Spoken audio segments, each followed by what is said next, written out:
தாவேகா கரூர் கூட்டத்துல நடந்த ஒரு மிகப்பெரிய துயர சம்பவத்துல 41 பேர் இறந்து போயிருக்காங்க. எனக்குரிய 100க்கும் மேற்பட்டவர்கள் காயமடைஞ்சிருக்காங்க. தொடர்ச்சியா நான் மரணமடைந்தவர்கள் குடும்பங்களையும் சரி, காயம்பட்டவர்கள் குடும்பங்களையும் சரி தொடர்ச்சியா போய் நான் பார்த்துட்டு இருக்கேன். நீங்க பல பேர் நீங்க எல்லாத்துக்கும் தெரிஞ்சதான் ரொம்ப எளிய குடும்ப பின்னணியை சேர்ந்தவங்களா இருக்காங்க. அவங்க யாரை நம்பி இருக்காங்களோ அடுத்த லைஃப் லாங் ஃபுல்லா அந்த மாதிரி ஒரு முக்கியமான குடும்ப உறுப்பினரை அவங்க இழந்திருக்காங்க. அதே மாதிரி காயம்பட்டவங்களை பாத்தீங்கன்னா நிறைய பேரும் அன்றாடம் வேலைக்கு போறவங்க இருக்காங்க. அன்னைக்கு போனாதான் அடுத்த நாள் சாப்பாடு. அந்த மாதிரி சூழல் இருக்கிற நிறைய பேர் இன்னும் கட்டில விட்டு எழும்ப முடியாத ஒரு சூழல் இருக்கு. அவங்கள மனதளவுலையும் அவங்க ரொம்ப உறைஞ்சு போயிருக்காங்க. பெரிய பதற்றம் இருக்கு, யாரும் தூங்க முடியலன்னு சொல்றாங்க. அவர்களை போய் சந்திச்சுட்டு வர்றதே ஒவ்வொரு நாளும் ஒரு மிகுந்த துயரமும் மனச்சுமை மிகுந்ததா இருக்கு. ஸோ இந்த மாதிரி பாதிக்கப்பட்டவங்களுக்கு நியாயம் கிடைக்கணும் அப்படிங்கிறது தான் ரொம்ப முக்கியமானது நான் நினைக்கிறேன். ஒரு கரூர் நாடாளுமன்ற உறுப்பினராகவும் சரி, கரூர்ல இருக்கிற மக்கள்ல ஒருத்தராகவும் சரி, அது நியாயம் கிடைக்கணும். ஏன்னா மக்கள் அங்க கூட்டத்துக்கு போயிருக்காங்க, அவங்க இறந்திருக்காங்க, அவங்க காயமடைஞ்சிருக்காங்க. நிறைய பேர் காயமடையில அவங்க குடும்ப உறுப்பினர் இறக்கலினால அவங்க நண்பர்களோட குடும்ப அங்கத்தினர்களோட போயிருக்காங்க. அவங்க இறந்ததுனால அவர்களுக்கு மனசு இருந்தே பாதிப்பு இருக்கு. இன்னைக்கு உச்சநீதிமன்றத்திற்கு வழக்கு போனப்ப உச்சநீதிமன்றம் சிபிஐ விசாரணைக்கு உத்தரவிட்டிருக்காங்க.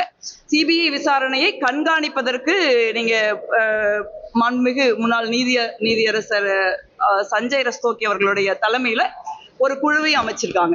இது ஏன் நான் நினைக்கிறேன், பொதுவாகவே சிபிஐயோட ட்ராக் ரெக்கார்டு பார்த்தீங்கன்னா, பொதுவாகவே பாஜக ஆட்சிக்கு வந்ததுக்கு அப்புறம் சிபிஐயா இருந்தாலும் சரி, அமலாக்கத்துறையா இருந்தாலும் சரி, வருமான வரித்துறையா இருந்தாலும் சரி, வெறும் அரசியல் காரணங்களுக்காக மட்டுமே தான் அது பயன்படுத்தப்படுகிறது. இவங்க விசாரிச்சு ஒரு நியாயம் கூட இதுவரை கிடைக்கல. அந்த மாதிரி ஒரு சூழல் இருக்கு.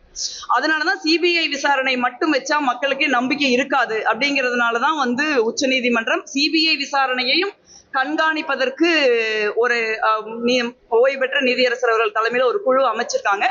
அந்த குழுவுல 2 தமிழகத்தை சேர்ந்த ஐஜி பதவி அளவிலான ஐபிஎஸ் அதிகாரிகள் தமிழகத்தை பூர்வீகமாக கொள்ளாதவர்களை சேர்க்கலாம்னு சொல்லியிருக்காங்க.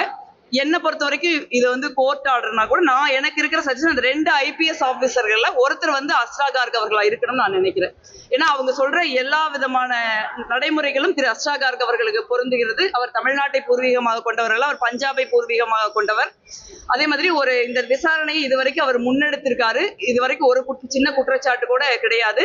ஒரு நேர்மையான ஆபீசர், ஒரு மக்களுக்காக நினைக்கக்கூடிய, போராடக்கூடிய, நியாயம் வழங்கணும்னு நினைக்கிற ஆபீசர். அதுதான் அவருடைய ட்ராக் ரெக்கார்டு. அதனால உச்சநீதிமன்றம் அமைச்சிருக்கிற நீதிபதி அவர்கள் அஸ்ரா கார்க் அவர்களையும் இதுல ஒரு அங்கத்தினரா சேர்ப்பார்கள். அதுதான் அந்த விசாரணைக்கு ஒரு நேர்மைத்தன்மையையும் ஒரு விசாரணை ஒரு சரியான பாதையில் செல்கிறது அப்படிங்கிறதுக்கான ஒரு புரிதலையும் நமக்கு அளிக்கும் நான் நினைக்கிறேன். ஏன்னா இது இப்ப ஒவ்வொரு முறையும் நாங்க துயரத்தை அனுபவிக்கிறப்ப, ஒரு குழந்தைய, ஒரு பெண்ணை, ஒரு வயதானவங்களை, ஒரு பெற்றோர்களை பார்க்கிறப்ப என்னோட மனதில் இருக்கிறது அவர்களுக்கு நீதி கிடைக்கணும். இதுல எனக்கு இந்த உச்சநீதிமன்ற தீர்ப்புல ஒரு சின்ன நெருடல் எனக்கு என்ன இருக்குன்னா, இந்த குறிப்பிட்ட காலகட்டத்திற்குள்ள இந்த விசாரணையை முடித்து பாதிக்கப்பட்டவர்களுக்கு நீதி வழங்கணும் எங்கேயுமே இல்லை. உச்சநீதிமன்ற தீர்ப்புல நீங்க மாசம் ஒருக்கா சிபிஐ நீங்க ரிப்போர்ட் விசாரணை அறிக்கையை தாக்கல் செய்யணும்னு சொல்றாங்க. அப்போ இது 1 வருஷம் ஆகுமா, 2 வருஷம் ஆகுமா, 4 வருஷம் ஆகுமா, 5 வருஷம் ஆகுமான்னு யாருக்குமே தெரியாது. அப்ப இந்த வழக்கு முடிவடையாத ஒரு சூழல் இருக்கிறதுனால தமிழ்நாடு அரசாங்கம் இந்த விசாரணைக்கு ஒரு குறிப்பிட்ட காலத்திற்குள்ள இந்த விசாரணையை முடிக்கணுங்கிற ஒரு வாதத்தை முன்வைக்கணும் நான் நினைக்கிறேன். இன்னும் இந்த வழக்கு முடியல. இது ஒரு இடைக்கால உத்தரவு தான் வந்திருக்கு. அதே மாதிரி நீங்க பாஜகவை பொறுத்த வரைக்கும் அவர்கள் தாவேகாவை நெருக்கடிக்கு உள்ளாக்குவதற்காக இந்த சிபிஐ விசாரணையை பயன்படுத்தக்கூடிய வாய்ப்பு இருக்கு. அந்த மாதிரியான ஒரு சூழல்ல ஒரு பாசிச சக்தியை எவ்வளவு தூரம் வலிமையாக தாவேகா எதிர்க்கிறது அப்படிங்கிறதுக்கான ஒரு அரசியல் ரீதியான சவாலாகவும் இது அவங்களுக்கு இருக்கும்னு நினைக்கிறேன். எல்லாத்தையும் கடந்து எங்க மக்களுக்கு, எங்களுக்கு நீதி கிடைக்கணுங்கிறதா என்னை பொறுத்த வரைக்கும் ரொம்ப முக்கியமானது நான் நினைக்கிறேன். தமிழகத்துல சிபிஐ வச்சு அரசியல் செய்யறாங்க, அது மக்களுக்கு தெரியும். அண்ணாமலை பேசியிருக்காரு. இல்ல, சிபிஐ வச்சு யாரும் அரசியல் செய்யல. சிபிஐ வச்சு பாஜக தான் தமிழ்நாடு மட்டுமல்ல இந்தியா முழுவதும் அரசியல் செய்கிறது. நீங்க பாஜகவால், பிரதமர் நரேந்திர மோடி அவர்களால் மிகப்பெரிய ஊழல்வாதிகள் என்று பட்டியலிடப்பட்டவர்கள் எல்லாம் இதே சிபிஐ, இதே அமலாக்கத்துறை, இதே வருமான வரித்துறை சோதனைக்கு பின்பு, விசாரணைக்கு பின்பு பாஜக வாஷிங் மெஷின் வெளுக்கப்பட்டு உலக ஒரு புனிதமானவர்களாக ஆகிட்டாங்க.